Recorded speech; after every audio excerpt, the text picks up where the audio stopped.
Hey everybody! I just spent like the last hour and a half going through my inbox on YouTube, on my channel and on the Quick and Dirty channel.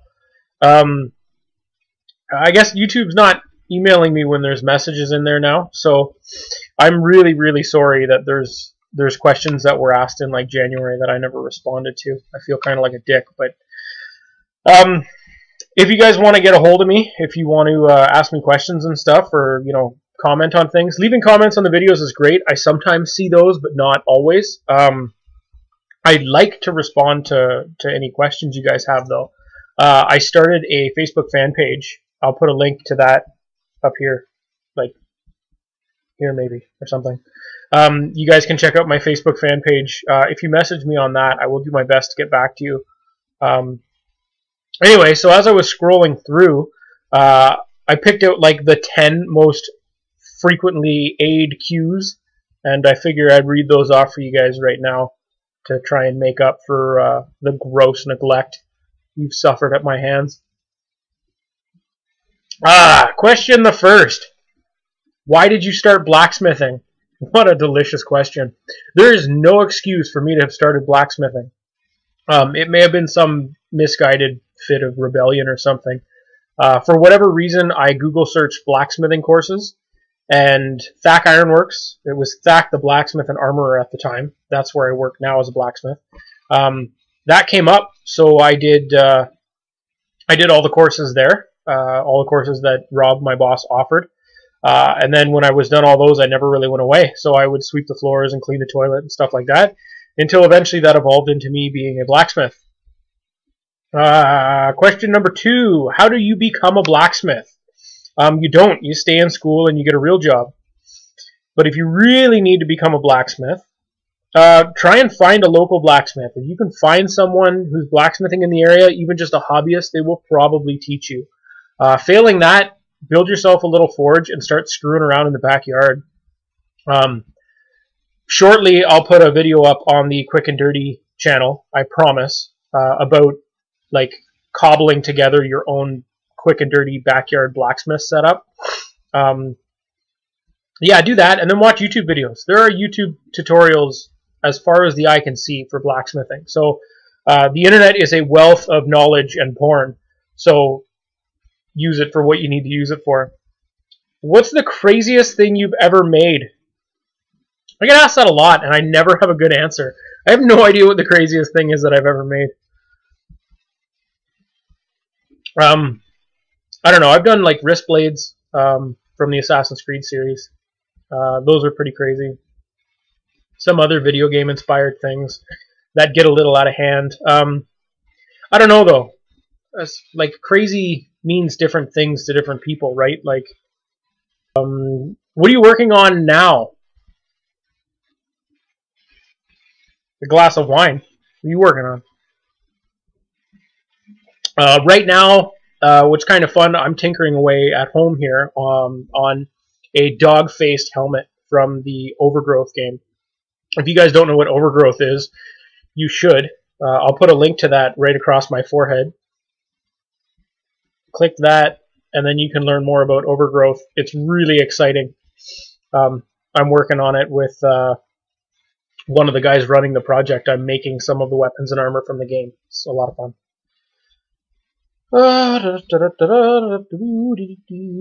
do you look like Voss, or why do you look like Khal Drogo?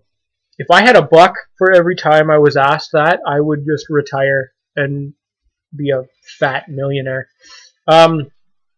First of all, I wish I looked like Khal Drogo. That Hawaiian guy is just ripped. On the other hand, why do I look like Voss? I think the real question is, why does Voss look like me? I've been growing this beard since like high school, and I've had a mohawk for, I don't know, 6 or 8 years now, like a long time. I've probably looked like Voss as long as the Far Cry series has been around. I think I looked like Voss when Steven Dorff was voice acting for Far Cry. Think about that. What else we got here? Why haven't you been making videos? I don't know, because I'm lazy, because I'm cheap. Um, videos on my channel are going to continue to be sporadic and random, because that's kind of my thing here. I would really like to be releasing videos on a weekly basis on Quick and Dirty, but that costs money and it takes time, and I don't have any time and I don't have any money. So bear with me, and I will try to get on top of that. Ali and I would really like to be making videos for Quick and Dirty on a weekly basis, because we got a lot of different ideas for things to do there. But there's a lot on the go right now, so just bear with us. Quick and Dirty does have a website, which I'll post the... there, click my palm to go to the Quick and Dirty website. And then you can look around there at the kind of things that we want to do. And if you're feeling, really, really ambitious and grateful for, my general existence, you can donate some money to Quick and Dirtiness, so that I can make more videos. Oh yeah, who's the chick that's sometimes in your videos? See, that's another good question. That's Ali, who I just mentioned. Ali is my wife.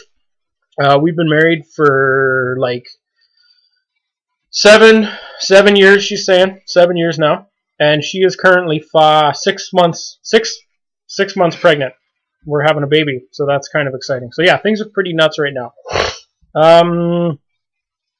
I can put a link to Ali's Facebook page. Kick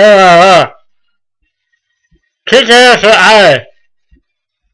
So yeah, she's a model and entertainer. She's fun to have around. Yeah, check out her Facebook page and you can learn all about her. How has gaming influenced your smithing? That's another good question.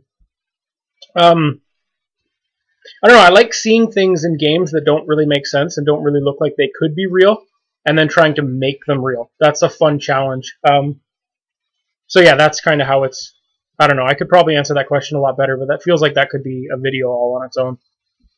Another question. Can you make blacksmithing tutorials? Of course I can make blacksmithing tutorials. You kidding me? But I'm not gonna. There's a wealth of blacksmithing tutorials already on YouTube. I may one day make some blacksmithing tutorials, but they will probably be very sarcastic and cynical.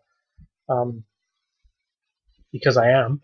But yeah, I wouldn't take it too seriously. If you're looking to become like a really talented master blacksmith, this is probably not the channel to be following. This is more about me having fun and other abstract madness and that sort of shit. And question number 10, one of the most frequently asked questions and comments on my videos: why don't you wear more safety gear?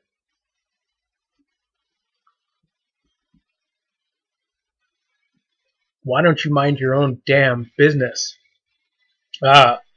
Honestly, though, I wear glasses and earplugs and stuff like that when I'm doing like angle grinding, that kind of stuff, or I'm throwing sparks all over the place and it's actually like really dangerous. When you're forging, when you're smacking a hammer down on hot steel on the anvil, things tend to spread out. So the real danger zone is like your crotch. So like that tends to catch on fire, and that's where an apron comes in handy. But very rarely do things splash back up in your face. I know that the worst I've ever gotten something in my eye where I actually needed to get someone else to pull something out of my eye, I was actually wearing glasses. So really it's not a catch-all. Wearing safety gear does not guarantee that you are safe. I'll wear cotton gloves on occasion if I'm using like a short piece of steel, or if I'll be using the same pliers or tongs for a long, long time, because they do heat up. But a bar of steel, like a foot-long bar of steel, if you heat up the first 3 inches of it, the ass end is still not going to be that hot for the first couple of heats. Steel is a very poor conductor of heat. It's very good at insulating heat. So yeah. Anyway, that was fun. There's a couple questions. Again, I'm really, really sorry, guys.